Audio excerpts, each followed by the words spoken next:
Man made disaster है। और देखिए, पिछले 5 साल में देश में जितने भी लैंडस्लाइड्स हुए हैं उसमें 60% से ज्यादा लैंडस्लाइड सिर्फ केरला में हुए हैं। हर साल केरला में लैंडस्लाइड्स होता है, हर साल आम जनता की मृत्यु होती है। कुछ दिन के लिए चर्चा होते हैं पर उसके बाद कुछ कार्रवाई नहीं होता है, लॉन्ग टर्म सोल्यूशंस नहीं होता है।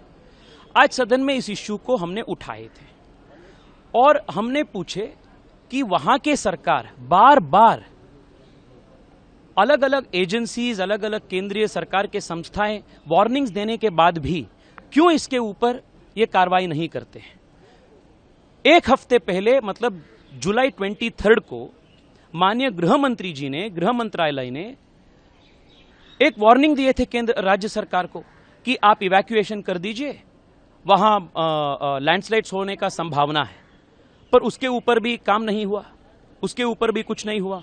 इसी साल जनवरी 2024 के इसी साल आईआईटी दिल्ली ने केरला सरकार को बताया था कि वायनाड और वायनाड के आसपास के इलाका हाई रिस्क और वेरी हाई रिस्क जोन है, वहां से आप 4000 परिवार को आप इवैक्यूएट कर दीजिए।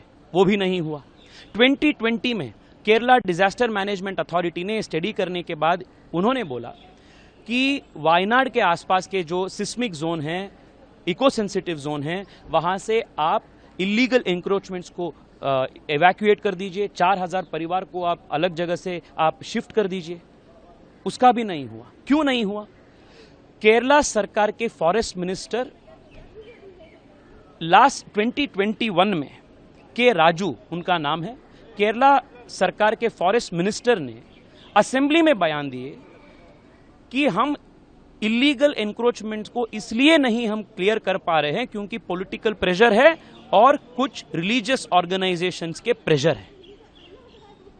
केरला के यूडीएफ और एलडीएफ दोनों सरकार, कांग्रेस के ये इंडी गठबंधन के सरकार वोट बैंक पॉलिटिक्स के कारण ये इलीगल एनक्रोचमेंट्स को नहीं क्लियर कर रहे हैं और यही मूलभूत कारण है जिसके कारण आज भी केरला में इस प्रकार के एक मैन मेड डिजास्टर में आम जनता की मृत्यु हो रहा है। ये मैन मेड डिजास्टर है। और देखिए, पिछले 5 साल में देश में जितने भी लैंडस्लाइड्स हुए हैं उसमें 60% से ज्यादा लैंडस्लाइड सिर्फ केरला में हुए हैं।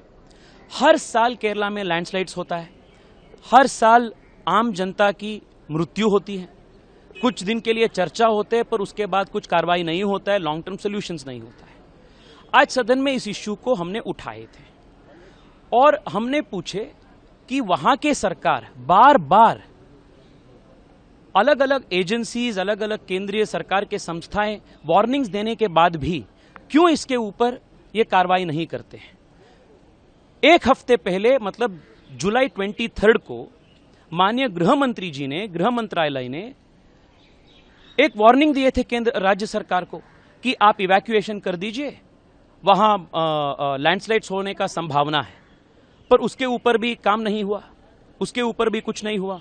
इसी साल जनवरी 2024 के इसी साल आईआईटी दिल्ली ने केरला सरकार को बताया था कि वायनाड और वायनाड के आसपास के इलाका हाई रिस्क और वेरी हाई रिस्क जोन है, वहां से आप 4000 परिवार को आप इवैक्यूएट कर दीजिए। वो भी नहीं हुआ।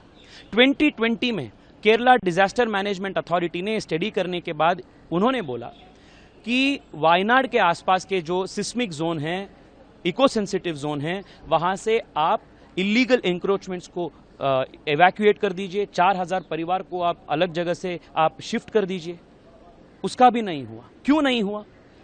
केरला सरकार के फॉरेस्ट मिनिस्टर लास्ट 2021 में के राजू उनका नाम है, केरला सरकार के फॉरेस्ट मिनिस्टर ने असेंबली में बयान दिए कि हम इलीगल एनक्रोचमेंट को इसलिए नहीं हम क्लियर कर पा रहे हैं क्योंकि पॉलिटिकल प्रेशर है और कुछ रिलीजियस ऑर्गेनाइजेशंस के प्रेशर है।